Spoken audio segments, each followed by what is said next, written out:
Hi, welcome to At Home with Anita Rosner. Today we are making a delicious Tuscan bean soup called Ribollita. This was a favorite of the country folk in the hills of Tuscany. They made it with leftovers. The name Ribollita means reboiled, and this soup/stew was often made from ingredients from yesterday's meal, like leftover bread, which we are using. I will put the recipe down in the description. I do have a couple of notes.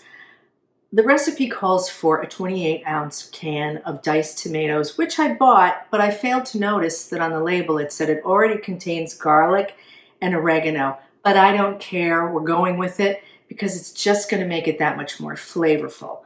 And speaking of flavor, I know I always tell you, never use water in a recipe when you can use broth because it gives it a lot more taste. Well, the country folk of the Tuscan hills did not use broth. They used water, so that's what we're using today. Okay?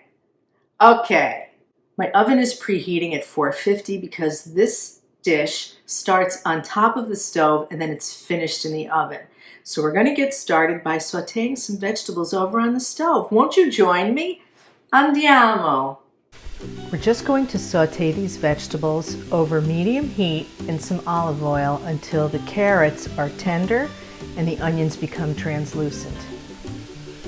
Give it a good stir every now and then. You don't want the onions to get brown or stick to the bottom of the pot.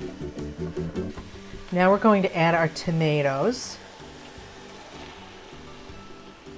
and our garlic.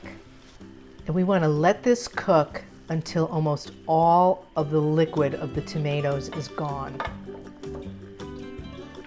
This is also a good time to add in our dried Italian seasoning and our red pepper flakes.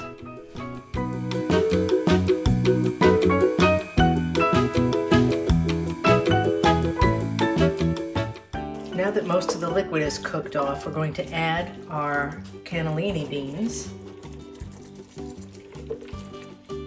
I drained these, but I did not rinse them because I think the starch in the beans makes the soup have a nice thickness. So just stir those in. We'll add our Parmesan rind, and then we'll add our water. Turn the heat back up to medium and add about half the kale.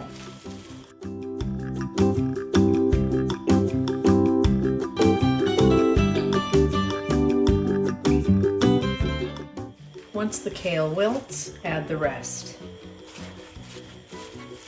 Now we're going to add the bread, and as you can see, I've got some thick chunks and some thinner slices. I'm going to save the thin slices to put on top because we're going to create a crouton along the top. So the bigger pieces, I'm just going to break them up and drop them in.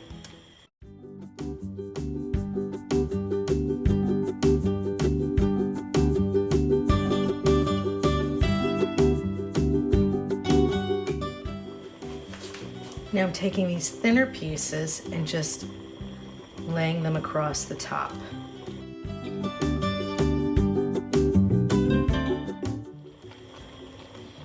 Okay, I'm going to turn off the heat and drizzle olive oil across the bread on top, and then sprinkle it with some Parmesan cheese.